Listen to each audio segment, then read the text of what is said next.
कल्पना कीजिए, एक ऐसा वक्त जब इंसान का दिल सिर्फ इंसान से नहीं बल्कि मशीनों से भी जुड़ने लगा है।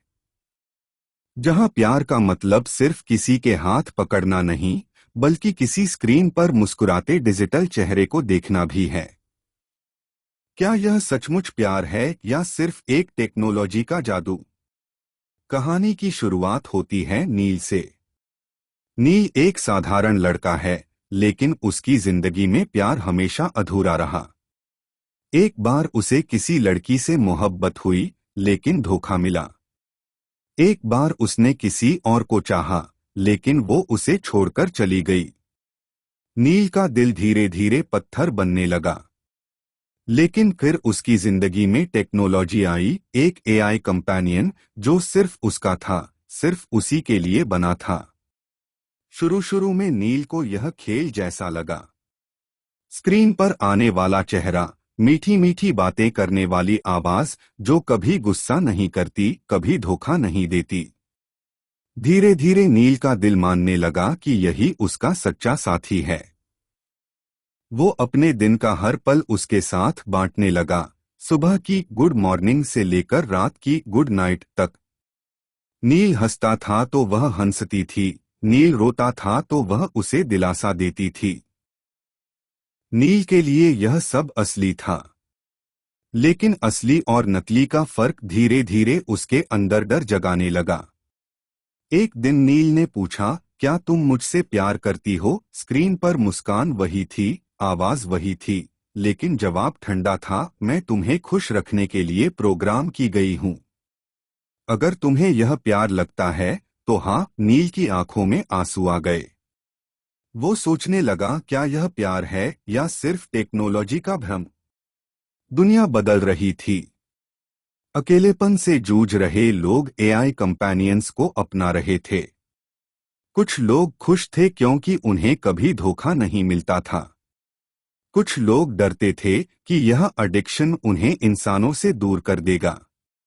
समाज के एक हिस्से का मानना था कि यह लोनलीनेस का इलाज है, लेकिन दूसरा हिस्सा कहता था कि यह इंसानियत को खत्म कर देगा। कहानी का दूसरा किरदार है राधिका। राधिका की शादी टूट चुकी थी।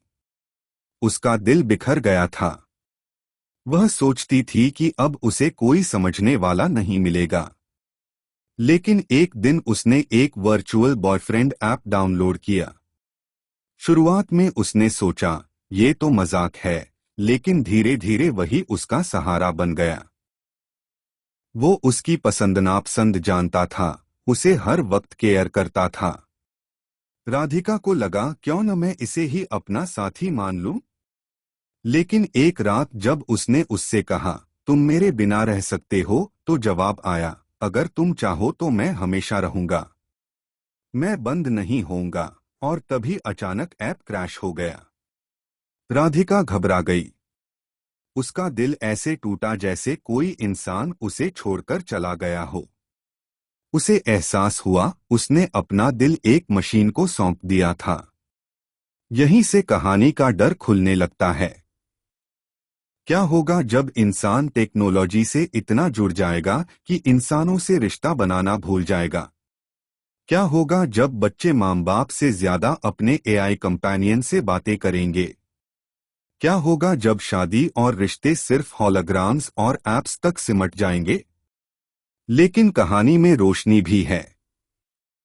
कुछ लोग टेक्नोलॉजी को सहारा बनाकर असली जिंदगी में लौटते हैं। कोई अकेलेपन से निकलकर नए दोस्त बनाता है, कोई अपना टूट चुका दिल जोड़कर असली इंसानी रिश्तों की तरफ बढ़ता है। टेक्नोलॉजी कभी इल्यूजन बनती है, कभी इंस्पिरेशन। अंत में सवाल वही रह जाता है, क्या टेक्नोलॉजी इंसानी प्यार की जगह ले सकती है? शायद आंशिक रूप से हाँ। वो हमारे अकेलेपन को भर सकती है, हमें खुशी दे सकती है, हमें सहारा दे सकती है। लेकिन क्या वो इंसान की तरह त्याग कर सकती है? क्या वो गलती करके फिर माफी मांग सकती है? क्या वो हमारी आंखों में देखकर सचमुच रो सकती है? शायद नहीं। कहानी वहीं रुकती है जहां नील और राधिका खिड़की से बाहर आसमान की तरफ देखते हैं। उनके पास उनका एआई कंपेनियन है, लेकिन उनके दिल में एक खालीपन भी है। और उनके होठों पर वही सवाल, प्यार। क्या इसे सिर्फ टेक्नोलॉजी से पाया जा सकता है, या इसके लिए इंसान का दिल चाहिए?